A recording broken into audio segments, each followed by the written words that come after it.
Nilaglag na yata mga kababayan ni Senator Bato de la Rosa si Fintamao. Bago kanya, Mr. Maravillas.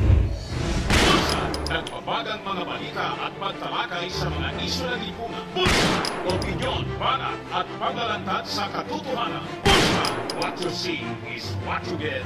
You decide. Ano pangalan kay Maudigs? May nagsuggest kasi sa atin para madaling maalala ng mga mamamayang Pilipino. Balitan mo na niya, Mr. Maravillas, yung tawag kay Digong na Maudigs. Tawagin mo na niyang fentanyl.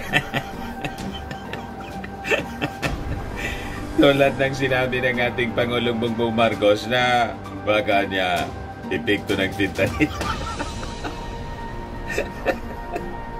Di i-combine natin yung Maudigs sa fentanyl. Tawagin natin siya, mga kababayan. Binyagan natin ang bagong pangalan. Fintamao na.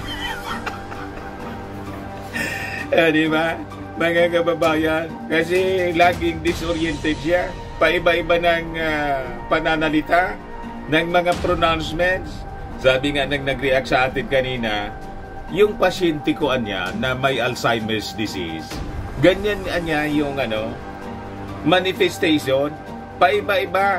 Minsan anya, pati yung mood niya, minsan anya masaya, minsan nagtatantrum. But anyway, ang recommendation ng ating Pangulong Bongbong Marcos bilang concern niya sa dating Pangulo, magpa-doktor na, magpatingin sa Mandaluyong, sa doktor po. Pero niya, Mr. Maravillas, anong sinabi mong nilaglag na ni Bato? Ito kasi yung statement ni Bato ngayon. Sabi niya, watch list ng PIDEA versus Marcos, di alam ni ex-PNP Chief de la Rosa. You see, kinonfirm lang ni Bato, mga kababayan, na gawa-gawa. Maski yung mga dilawan po, hindi maniwala sa mga sinasabi ni Maudigs na nasa watch list yung ating Pangulong Bongbong. Paniwala nila, sinisiraan lang si Pangulong BBM. You see? At sa analysis, mga kababayan, ng mga tagapanood natin, talagang gawa-gawa lang. O yan po, sabi sa reaksyon sa atin, mga kababayan. Sabi dyan, sabi ni Duterte, mayor siya ng Davao nung pinakita sa kanya ng PIDEA yung drug list. Medyo malayo sa katotohanan kasi hindi nakatira si PBBM sa Davao. Yung PIDEA or law enforcers, kapag mayroon target na persona or pangalan, di siya mayor or police station o di sa mayor or police station kung saan ka nakarehistro o nakatira yung tao. O ibig sabihin, di sa mayoran niya or sa police station kung saan nakarehistro o nakatira yung tao. Si BBM may bahay sa Makati at Ilocos lang. So malayo talaga po. Walang maniwala. Baka niya, Mr. Maravillas, dahil sa fentanyl talaga, epekto ng fentanyl, may naririnig si Fintamao, may naririnig ng mga bumubulong sa kanya. May mga naririnig siyang nagsasalita. Malamang po, kaya kailangan talaga magpatingin na sa doktor, tulad ng advice ng ating Pangulong Bongbong.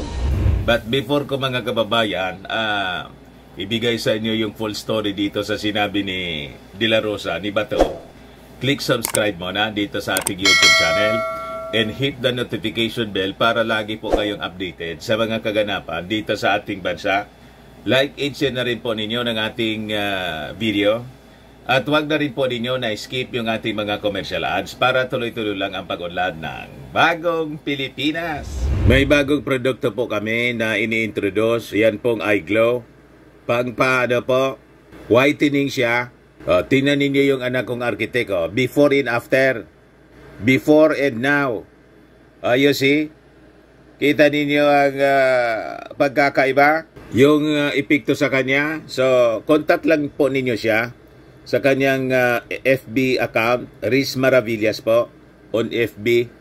Saka sa mga naghahanap po ng malinis and spacious fitness gym, punta lang po kayo sa aming Colossal Fitness Gym. We also offer Grab Car Rental with our 2023 model ng aming Toyota Innova. Also accept booking for those who are planning to travel via PAL, Cebu Pacific, and other airline companies, local and international. And bills payment for Meralco Bills, PLDT, pati po Aleco Bills dito sa amin, yung mga kababayan namin. Pwede na po.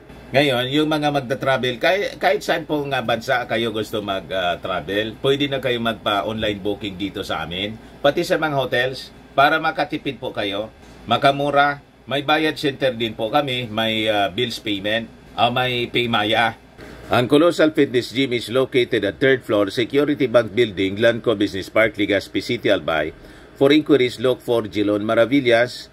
Contact number 0966-802-0949. Yan po yung aming Innova. Lagi nang matao sa amin po. Naka-set up na rin po yung aming mga bagong gym equipment. May treadmill na rin po kami. Ayos pa? Ayos na ayosan niya, Mr. Maravillas. Dami mo na niyang negosyo. Sabi ng ating Pangulong Bongbong Marcos, change your mindset para umasenso po. Maging entrepreneur po tayo. Para hindi tayo asa ng asa sa ating gobyerno. Tapos magre-reklamo ng pambili ng bigas. Hindi man po maghanap buhay ng maayos. Ang daming mga opportunities. Di ba? Di balikan natin si Bato po. Laglagan pala niya, Mr. Maravillas. Nag-deny si Bato.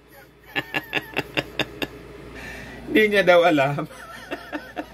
So parang nilaglag lang niya, mga kababayan, yung kanyang amo. Alangan man, kung nasa drug watch list si President Bongbong Marcos noong panahon, chief of police siya at naging PNP Director General. Alangan man, sikat na personality, mga kababayan, si BBM, hindi man lang po nakarating sa kanyang kaalaman. Talagaan niya, Mr. Maravillas, nagtatay-tay lang ng kwento si Maudix. Confirm po. Nag-confirm mo lang alam si Bato. Di niya daw alam.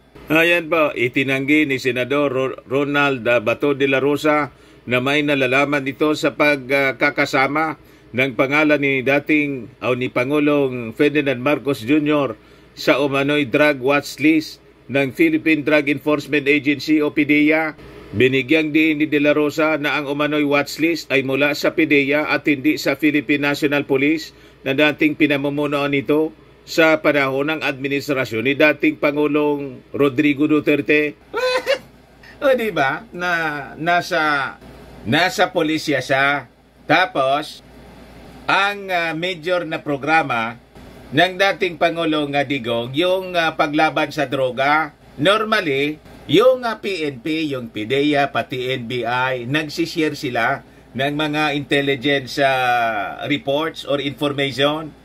Kung totoo na nasa drug watch list ang isang prominenteng personality tulad ni BBM, alangan mang hindi nakarating sa kanya.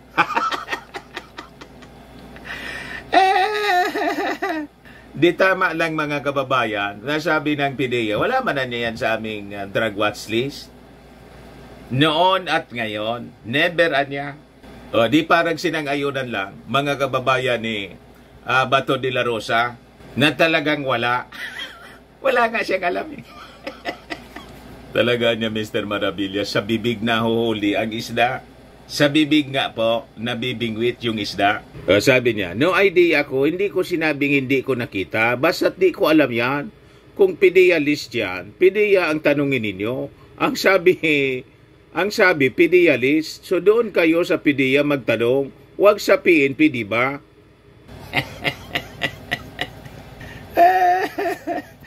Booking na booking, mga kababayan, yung mag-amo. Basag na basagan niya, Mr. Maravillas. lalabas po, lalabas at lalabas yung totoo. Kaya kung nagsisinungaling po, talaga po mabubuking yung kanilang kasinungalingan, yung kanilang mga pagtatay-tay na mga kwento para lang siraan yung ating Pangulong Bongbong Marcos. O di umobra yung kanilang paninira. O ngayon, si Fintamao mga kababayan, nagbait-baitan na naman po. Sabi doon sa una nating pinag-usapan na balita sa unang video natin, nag-advise pa si Fintamao sa kanyang mga supporters, don't fight daw, don't fight. Kasi okay daw sila ni President Bongbong Marcos. Yung Pangulo, hindi lang po kayo pinapatulan, pinapasensyahan lang po kayo kasi alam niya dulot ng fentanyl. So paano natin siseryosohin ang isang tao na may cognitive dissonance mga kababayan? May problema sa dahil sa epekto ng gamot. Malayo talaga po ang ating Pangulo. Walang dinidisplay aggressive behavior yung ating Pangulo.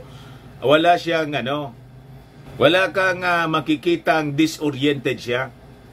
At yung pabago-bago, yung mood mga kababayan, consistent yung kabaitan at katalinuhan, pag-display ng kindness, kabutiang loob ng ating Pangulong Bongbong Marcos, malayo-malayo sa personality po na makikita natin sa dating Pangulo. Di po ba, mga kababayan? Malinawan niya, Mr. Maravillas, mismong si Bato yung nag-booking. Na wala man na niya, wala akong alam dyan. Umaga lang gusto ninyo mga kababayan matry ito. Firmax Firming and Lifting Cream, pinapahid sa mga pulses and affected area. Mahina po sa paninigas ng mga kasukasuan. Ito naman po, Automax Radiant Serum. Sa mukha naman yung application. Anti-aging siya po. You will look 10 years younger than your age. Sa mga cancer patients naman po, baka lang gusto ninyo itong itry. Ning siya, red mix fruit drink. Di man po siya gamot. Food supplement siya. Kaya lang, gawa siya mga kababayan sa goji berry. Yung goji berry may anti-cancer properties. Okay po? Yung mga inquiries ninyo, dumiretso na lang kayo sa aming messenger sa Facebook para masagot namin agad. Ako po si Dante Maravillas. Bye-bye. God bless.